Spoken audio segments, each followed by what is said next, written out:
Hello, future designers and developers, and welcome back. We are now on to section 3 of Taco of the Week, or Tacolicious. So section 3 over here is a very simple grid layout. We have got basically the split column. So we've got this blurb over here that talks about our Taco of the Week, the name of it, and the description. And we have this image that's showcasing our Taco of the Week. So this one is a grid that's got one row and two columns. It looks like this column is maybe 4FR and this one's 3FR, so this is, about a third larger, maybe around that. We'll try it out. Maybe it's 5 and 4. It's okay. We'll eyeball it and see what's going on. So over here, this is what I have for my HTML inside of this. You can see that it says Taco of the Week, cauliflower tacos, and it's got the description over here as well as it's got the image. So we've got one div inside of here that is our blurb, and our blurb has our title, name, and description. And then we have got our other div that is our highlight image, and then it's got an image with this class, it's got the source, and it's got some nice alt text in there, making sure that we are making accessible code. So let's get into section 3 and code that up. So section 3 is going to have a display grid. So let's get our display grid, and then we get access to our grid template columns, grid template rows. I'm just going to steal that over here, throw that in. And for columns, we just have 2. And like I said, it looks like it's going to be like, we'll start with 4 and 3. And rows, we don't need this because we're just going to have one row. Cool.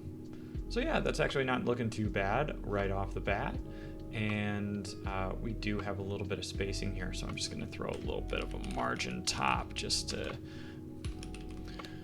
make things complicated on myself, because I want to do that now. Cool. So we're keeping that grid structure all easy throughout this. And now we've got this section over here that we want to stylize. So that was, what did I name that? That is blurb. So let's call out our blurb, and our blurb, we're going to give it that background everyone is loving, that background of gold. Cool. You can see they butt up right next to each other. So let's throw in a grid gap of 10 pixels. Cool. Right there. And now we need to bump up the size of these 3 items and kind of take down the size on this one. So we're going to call out our item title. That is our Taco of the Week word right here. That's that phrase. So we're going to give that our largest font size that we've been using on the page of 34 pixels. Woo, barely fits over here, but I'm sure it's going to look smaller on this page. That's going to be fine.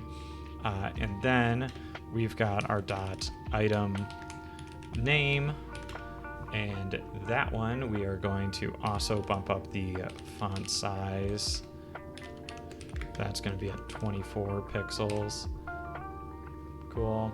And then the last one is our item description. Item description. And our item description actually is going to use a different font family than what we have, but luckily it's one of our defaults. So we're just going to use Arial, and we'll throw in the opposite, or we'll throw in a sans serif if that doesn't load. And we should also throw in those. Cool. So you can see it's no longer bolded because the default font that we're using is Arial Black, which basically everything is bolded within Arial Black. So let's take a look at this. How does this look? Woo! Our image is absolutely huge, and this text is over here too. Again, we're looking at a larger display, so we really want this to be about centered too. So I'm going to use that quick display grid centering over here to make that looks a little better. But this image is a little large, so let's scale down the image just to make it a little bit easier to view. So over here, let's call out our highlight image, and that we're going to give a height of 300 pixels.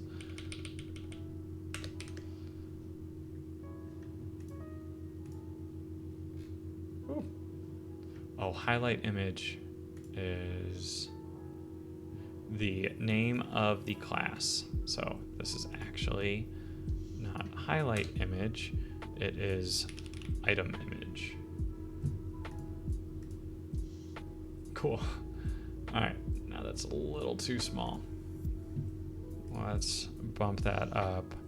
If I just make this a height of, let's do a width.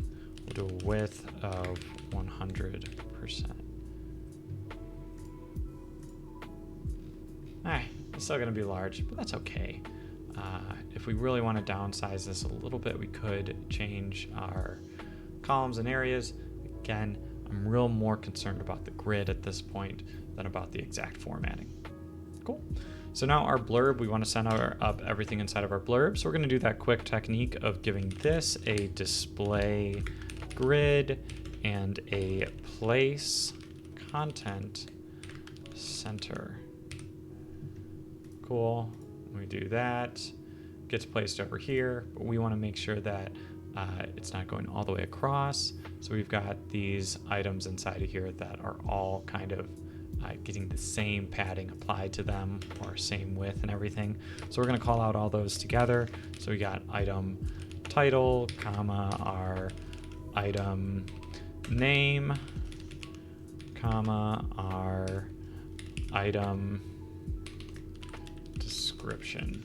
So we're going to do this nice selector to select everything, and we'll give all those a width of 60%. It's going to get real scrunched on there. Over here it looks a little bit better.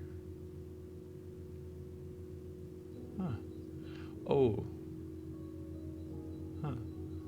Our blurb isn't actually placing our content center. Place content center. What if we do a place item center? Yeah, but that spaces them out like this. I don't want that.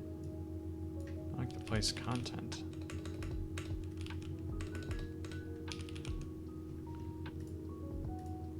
Cool.